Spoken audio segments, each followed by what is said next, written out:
High বন্ধুরা, আরিমান study centre for tech and non টেকে তোমাদেরকে আরও একবার স্বাগত। দেখতে পাচ্ছ নতুন সেট চলে এসছে, নতুন বোর্ড, নতুন মাইক্রোফোন। এক্স্যাক্টলি যেটার প্রবলেম আমাদের হচ্ছিল লকডাউনে, আমরা দিতে পারছিলাম না, বাজেট প্রবলেম তো ছিলই।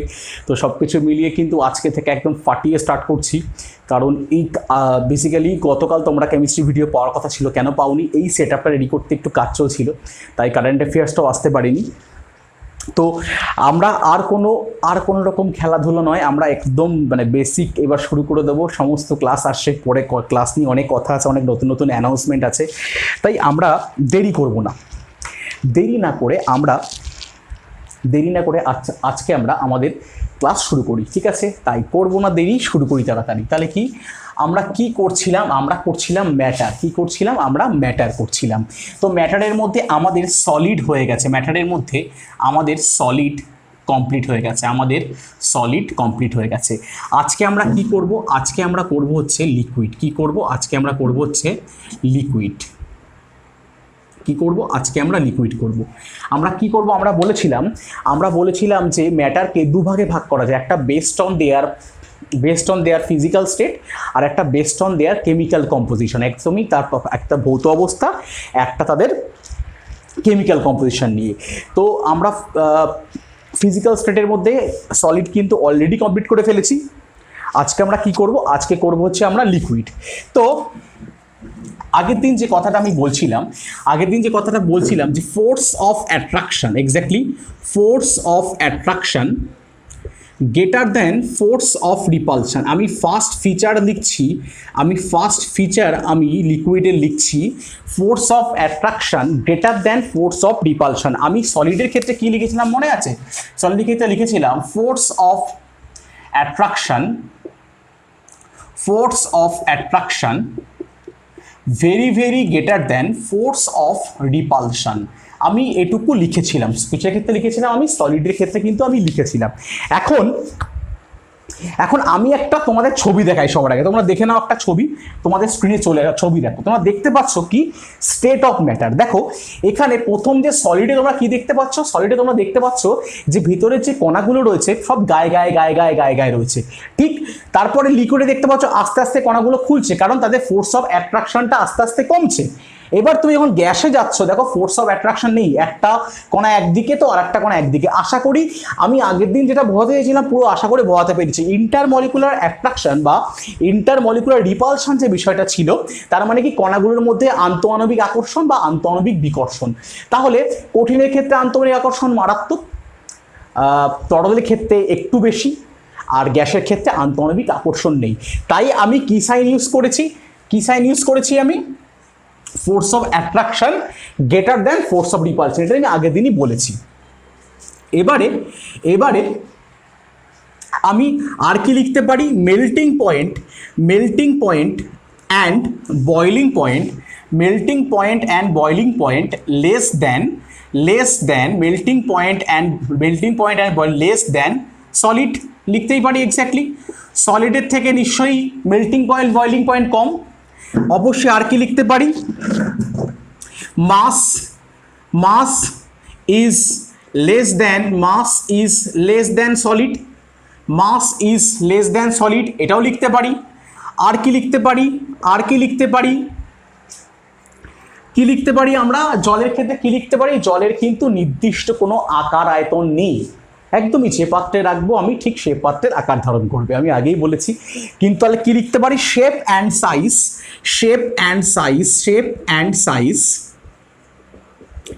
Indefinite shape and size indefinite. কি ইনডেফিনাইট? শেপ অ্যান্ড সাইজ কি ইনডেফিনিট।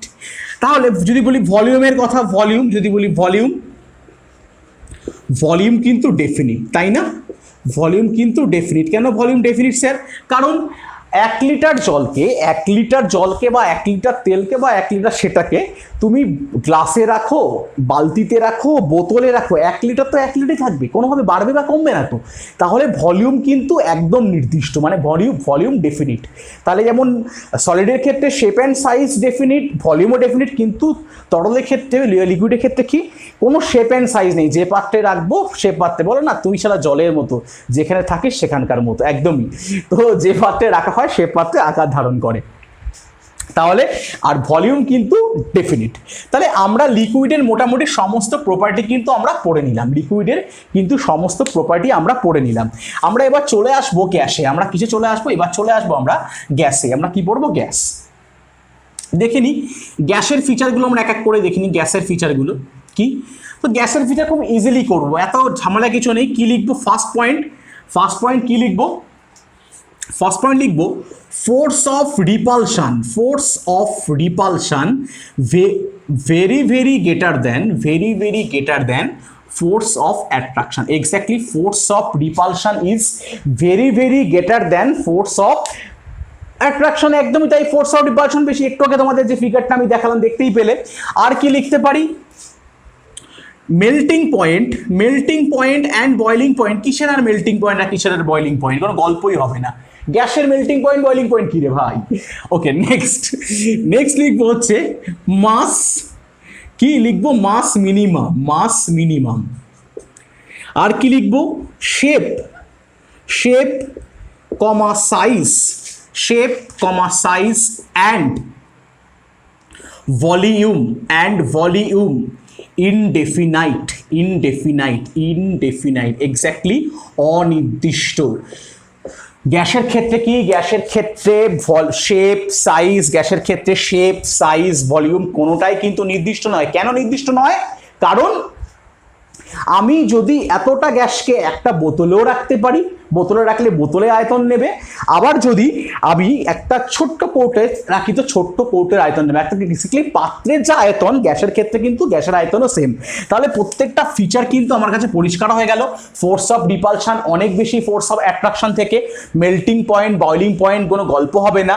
মাস কি মিনিমাম, শেপ সাইজ ভলিউম কিন্তু ইনডেফিনাইট। ঠিক আছে, এই গ্যাস এত ছড়াই বলেই কিন্তু ধূপের গন্ধ পাই, বা ধূপ এত ছড়াতে দেখি আমরা।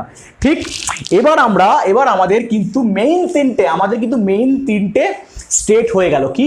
Solid, liquid, gas. এটা নিয়ে কিন্তু পরীক্ষায় যত গল্প, অন্যগুলো কিন্তু প্লাজমা বা বোস আইনস্টাইন কনডেনসেট আমি যেটা বলেছিলাম সেটা কিন্তু আমরা খালি পড়বো আমাদের জানার উদ্দেশ্যে। ঠিক আছে, কিন্তু মেইন যে গল্প বা ফান্ডাগুলো রয়েছে কি নিয়ে? সলিড, লিকুইড এবং গ্যাস।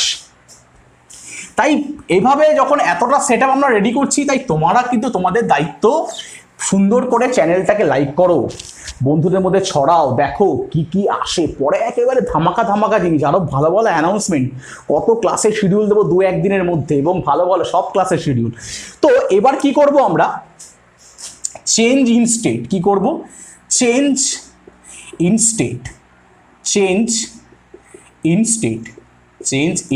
স্টেট, অবস্থার পরিবর্তন। এবার আমরা অবস্থার পরিবর্তন ঘটাবো। কি করব? কঠিন থেকে কখনো তরলে যাব, কঠিন থেকে কখনো গ্যাসে যাব, গ্যাস থেকে তরলে আসবো, তরল থেকে আবার কঠিনে আসবো, আবার কখনো কঠিন থেকে ডিরেক্ট গ্যাসে চলে যাব, আবার গ্যাস থেকে ডিরেক্ট। হ্যাঁ, প্রচণ্ড গরমের মধ্যে তোমাদের জন্য এইভাবে ক্লাস করতে হচ্ছে, প্রচণ্ড গরম, ঘামছি, কিচ্ছু করার নেই, ক্লাসটা চালাতেই হবে। ঠিক আছে, তো চেঞ্জ ইন স্টেট না দুটো বেসিসে হয়। একটা হয় যদি বলি, একটা হয় টেম্পারেচার বেসিসে, এটা থেকে আমাদের মেইন পরীক্ষায় প্রশ্ন।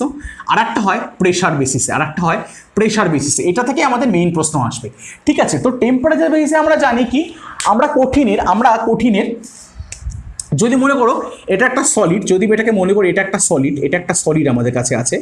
এই সলিডটাকে আমি টেম্পারেচার বৃদ্ধি করে দিলাম। আমি কি করলাম? টেম্পারেচারকে আমি বাড়িয়ে দিলাম, সলিডের টেম্পারেচার বাড়িয়ে দিলাম। কি হবে? সলিডের ভেতরে কণাগুলো গিয়ে কি তৈরি হবে? একটা তরল। আস্তে আস্তে গলতে তরল তৈরি হবে। এখন কথা হচ্ছে, সে তো সবাই জানে সলিডকে তাপ দিলে গলে তরল পদার্থ পরিণত হয়। তরলকে যদি আমি আবার হিট দিই, কিসে তৈরি হবে? গ্যাস। এটা কিন্তু সবাই জানে, সবাই কিন্তু জানে। ঠিক আছে, সবাই কিন্তু জানে, এবং গ্যাস তৈরি হবে। ঠিক আছে, গ্যাস তৈরি হবে, সবাই আমরা জানি। এখন কথা হচ্ছে, এই প্রেশারের গল্প কি?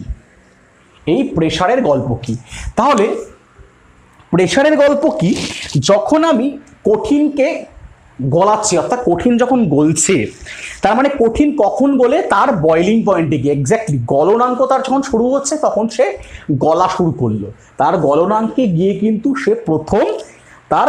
সে প্রথম গলন শুরু করলো, বা স্ফুটনাঙ্ক বা সরি আমি একটু ভুল বললাম, মেল্টিং পয়েন্ট, এখানে বয়লিং পয়েন্ট না, মেল্টিং পয়েন্ট।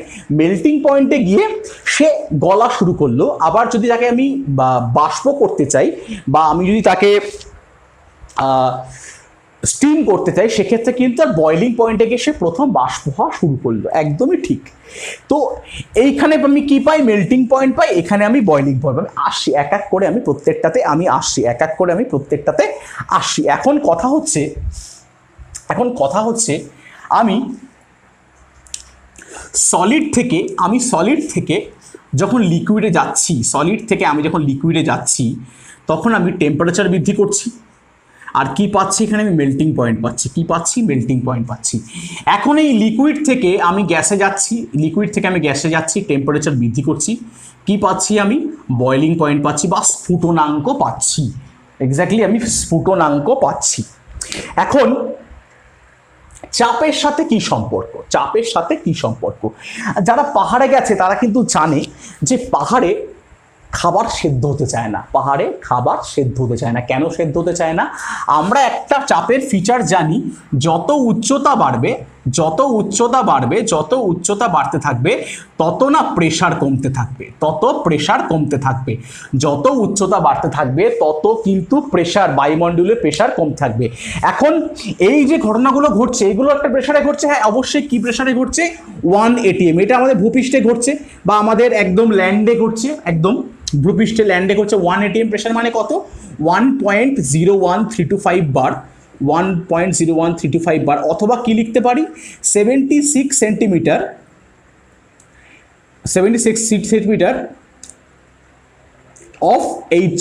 অফ এইচজি, মানে পারস্তম্ভে 76 সেমি হাইটের সমান। এটা হচ্ছে আমাদের বায়ুমণ্ডলীয় চাপ বা বায়ুমণ্ডলীয় চাপ। এই বায়ুমণ্ডলীয় চাপে আমরা টেম্পারেচার যদি বৃদ্ধি করি, তাহলে সলিড দ্রুত লিকুইডে তৈরি হচ্ছে বা লিকুইড গ্যাসে তৈরি হচ্ছে। এখন আমরা জানি যে জলকে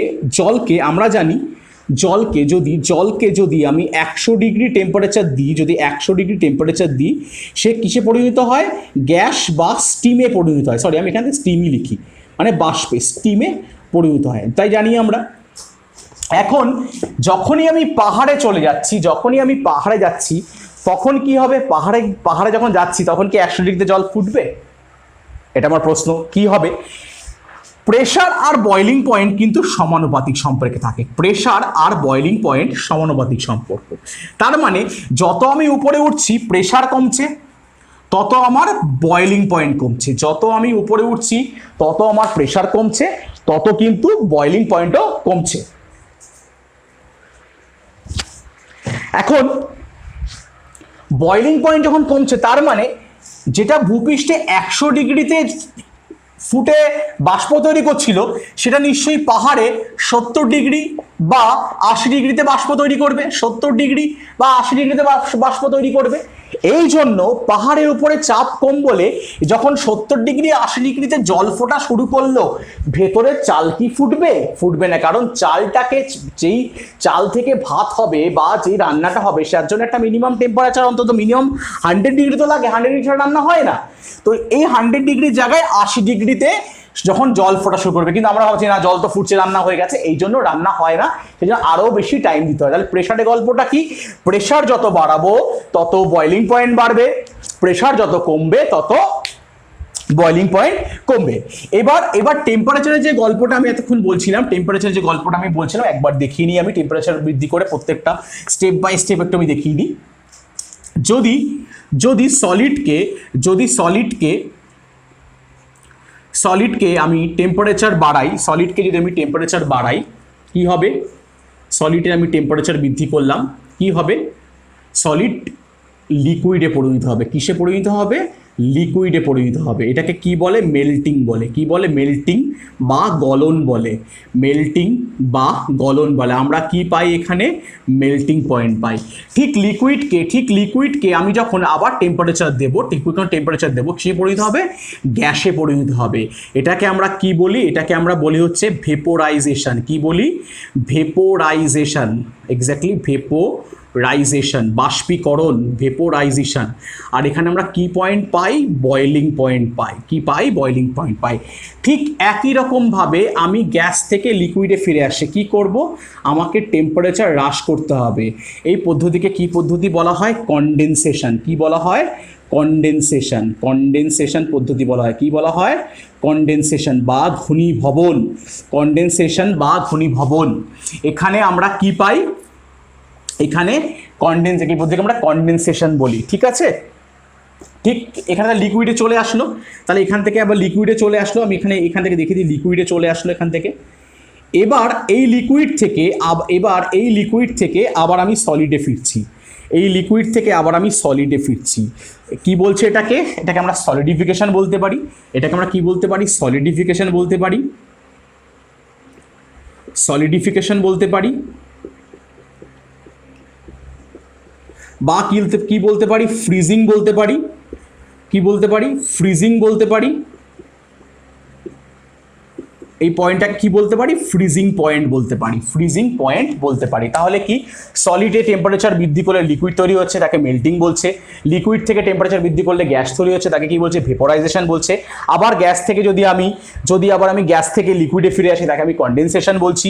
আবার যদি লিকুইড থেকে আমি যদি সলিডে ফিরে গেছি, তাকে সলিডিফিকেশন বা ফ্রিজিং বলছি, বা এখানে ফ্রিজিং পয়েন্ট পাচ্ছি। এবার আরেকটা পদ্ধতি আছে যে ডিরেক্ট সলিড থেকে গ্যাস তৈরি হবে। ডিরেক্ট সলিড থেকে গ্যাস তৈরি হবে, এটাকে বলা হয় সাবলিমেশন। কি বলা হয়? সাবলিমেশন বা ঊর্ধ্বপাতন। এটা আমি লেখাবো, চাপ নেই। আবার এই গ্যাস থেকে ডিরেক্ট সলিড তৈরি হলে তাকে বলে ডিপোজিশন। তাকে কি বলে? ডিপোজিশন। আশা করি পুরো ব্যাপারটা পরিষ্কার বোঝা গেল। এটা তো আমি লিখে বোঝালাম, আশা করি তোমরা নোটটা বা এটা স্ক্রিনশট নিতে পারো বা নোটটা লিখে নিতে পারো। এবার তোমাদের একটা ফিগার আমি তোমাদের দেখাচ্ছি, তোমরা একবার একটা ফিগার তোমরা দেখে নাও। দেখতে পাচ্ছ কি হচ্ছে ফিগারটায়? সলিডের কণাগুলো সুন্দর রয়েছে, হিট দিয়েছি, হিট দিয়ে লিকুইডিফাইং হচ্ছে বা মেল্টিং হচ্ছে। মেল্টিং হয়ে কি তৈরি হচ্ছে? তৈরি হচ্ছে লিকুইড। তারপরে কি হচ্ছে? তাকে আবার হিট দিলাম কণাগুলোকে, আর সরতে সরতে তারা কি তৈরি হলো? গ্যাস তৈরি হলো। একে কি বললাম? বয়েলিং বলছি বা ভেপোরাইজেশন বলছি। কি পাচ্ছি? বয়েলিং পয়েন্ট পাচ্ছি। এবার দেখো গ্যাস থেকে আবার ব্যাকে ফিরে আসছে, কি পাচ্ছি? কনডেনসেশন পদ্ধতির মাধ্যমে আবার লিকুইড ফিরে পাচ্ছি। আবার ফ্রিজিং পদ্ধতির মাধ্যমে আমরা কি ফিরে পাচ্ছি? সলিড ফিরে পাচ্ছি। এবার আমরা ডিরেক্ট দেখতে পাচ্ছি উপরে তোমাদের ফিগারটা তো রয়েছে, সলিড থেকে ডিরেক্ট গ্যাসে কি পাচ্ছি? সাবলিমেশন বা ঊর্ধ্বপাতন। আর একটা ফিগার দেখে নাও, আরো ভালো লাগবে ফিগারটা তোমরা দেখে নাও, একদম এটাও সুন্দর করে সাজানো রয়েছে, দারুণ ফিগার। আর একটা ফিগারও তোমরা দেখে নাও, ঠিক আছে? এই ফিগারটা লাগবে না, তোমরা এই ফিগারটা দেখে নাও, লাস্ট এই ফিগারটা তোমরা দেখে নাও, ফিগারটা তোমাদের ভালো লাগবে। দেখো পুরো ব্যাপারটা খুব সুন্দর করে ছকে সাজানো আছে, স্ক্রিনশট নিতে পারো, বা এই যেটা লেখালাম লেখাটাই বেস্ট। ঠিক আছে? তো এই ছিল আমাদের চেঞ্জিং স্টেট। পুরো ব্যাপারটা আমাদের পরীক্ষা, এখান থেকে প্রচুর প্রশ্ন আসে চেঞ্জিং স্টেট। এবার যেটা বলছিলাম, যেটা আমি বলবো আমি যেটা, সেটা হচ্ছে কি বলবো? বলবো হচ্ছে আমি সাবলিমেশন। কি বলবো? সাবলিমেশন বলবো। Sublimation, sublimation, sublimation. কি বলবো? সাবলিমেশন পড়বে আবার, সাবলিমেশন। দেখি, সাবলিমেশন মানে ঊর্ধ্বপাতন। মানে যে সমস্ত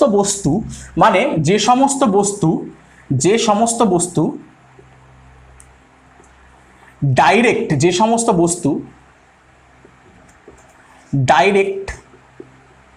ডাইরেক্ট সলিড থেকে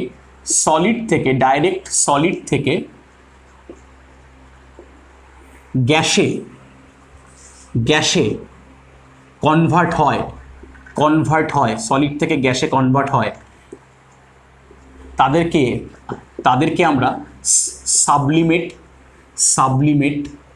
ম্যাটার বলে থাকি। সাবলিমেট ম্যাটার বা উদ্বায়ী পদার্থ বলে থাকি, ম্যাটার বলে থাকি। কেমন? এক্সাম্পল কি বলতে পারি? এক্সাম্পল আমরা বলতে পারি কর্পূর। কি বলতে পারি? কর্পূর। সংকেত কি? NH4Cl। কি বলতে পারি? কর্পূর। আর কি বলতে পারি? ওডোনিল বলতে পারি। ওডোনিল কি, বা ওডোনিল মানে ন্যাপথালিন বলতে পারি, মানে ওডোনিলকে ন্যাপথালিন বলা হয়, ন্যাপথালিন বলতে পারি। আর কি বলতে পারি? ড্রাই আইস, শুষ্ক বরফ, ড্রাই আইস বলতে পারি। কি বলতে পারি? ড্রাই আইস বলতে পারি, শুষ্ক বরফ বলতে পারি। ঠিক আছে? তাহলে এই ব্যাপারটা এই জায়গায় আশা করি পরিষ্কার হয়ে গেল। ঠিক আছে, তো আমরা দেখে নিলাম সাবলিমেট সম্পর্কে। তো আবার কি বললাম যে যদি আমরা একেবারে গ্যাস থেকে ডিরেক্ট সলিড হয় তাকে কি বলবো, আমরা ডিপোজিশন বলবো। তো এই আমাদের কিন্তু ছিল, ঠিক আছে।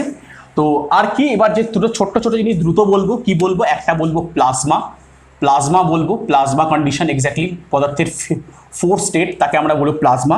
প্লাজমা কি, যদি কোনো গ্যাসকে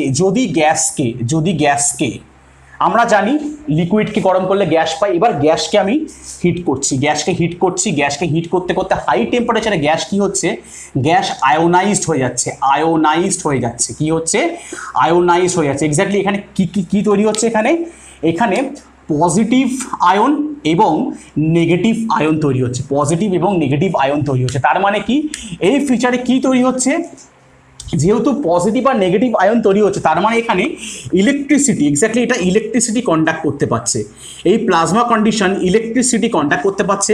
যদি ইলেকট্রিসিটি কন্ডাক্ট করতে হলে কি, এখানে কি তৈরি হবে, ম্যাগনেটিক ফিল্ডও তৈরি হবে, চৌম্বক ধর্ম তৈরি হবে, ম্যাগনেটিক ফিল্ডও তৈরি হবে।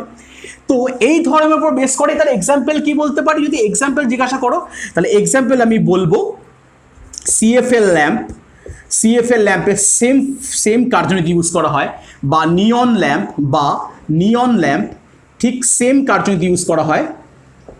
ঠিক একই রকমভাবে যদি যারা প্লাজমা টিভি দেখো, প্লাজমা টিভিতেও কিন্তু সেম ফিচার ইউজ করা হয়। তাহলে আশা করি প্লাজমা কন্ডিশন এক্স্যাক্টলি পদার্থের ফোর্থ কন্ডিশন কোনটা, আমি গ্যাসকে আরও হিট দিচ্ছি, গ্যাসকে আরও আমি টেম্পারেচার বৃদ্ধি করছি, তাহলে সেটা আয়োনাইজ হয়ে যাচ্ছে, আয়ন তৈরি হচ্ছে কি পজিটিভ নেগেটিভ আয়ন, তার মানে সেখানে পজিটিভ নেগেটিভ আয়ন মানে সেখানে ইলেকট্রিসিটি কন্ডাকশন চলে এলো, ইলেকট্রিসিটি তৈরি হচ্ছে, আর কি তৈরি হচ্ছে, এখানে ম্যাগনেটিক ফিল্ড তৈরি হচ্ছে। এই নীতির উপর ভিত্তি করে সিএফএল ল্যাম্প, নিয়ন ল্যাম্প, প্লাজমা টিভি বহু কিছু এরকম তৈরি হয়। ঠিক আছে, এই ছিল পদার্থের ফোর্থ কন্ডিশন। এবার লাস্ট আমাদের কি, Bose Einstein condensate,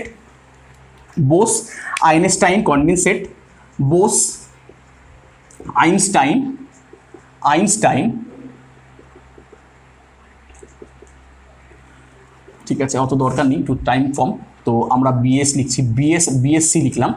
Bose Einstein condensate কি, যে আমি একসাথে টেম্পারেচারকেও হ্রাস করছি কোনো বস্তুর, একসাথে প্রেশারকেও হ্রাস করছি, একসাথে প্রেশারকেও হ্রাস করছি। তাতে কি হচ্ছে, কোনো পদার্থকে যখন এই ঘটনাটা ঘটাচ্ছি, পদার্থের মধ্যে যে মলিকুলগুলো রয়েছে না, মানে এক্স্যাক্টলি মলিকুল, এই যে অ্যাটমগুলো রয়েছে, এই টেম্পারেচার কমানোর সাথে যখন আমি টেম্পারেচার কমিয়ে দিলাম, এই ঘটনাটা যখন আমি এখানে ঘটিয়ে দিয়েছি, কি ঘটছে দেখো, পরবর্তী ফেজে গিয়ে যেটা ঘটছে, পরবর্তী ফেজে গিয়ে এই অণুগুলো এই পরমাণুগুলো আস্তে আস্তে কাছাকাছি আসা শুরু করে দিল, কাছাকাছি আসা শুরু করে দিল, আলটিমেটলি এটা দেখতে না একটা অণুর মতো হয়ে গেল। তো এক্স্যাক্টলি এর ব্যবহার সেরকম আমাদের নেই। যদি বলে বোস আইনস্টাইন কনডেনসেট মানে কি বুঝতে পারি, বিএসসি নয় বিইসি হবে।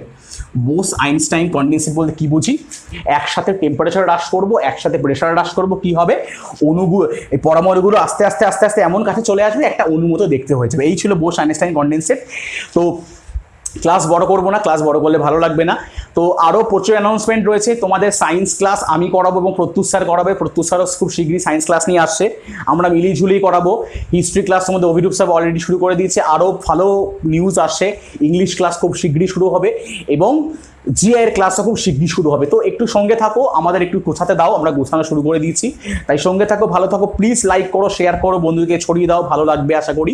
তো আজকের মতো এই পর্যন্ত ক্লাস ছিল, সাবধানে থাকো। নেক্সট ক্লাসে আবার দেখা।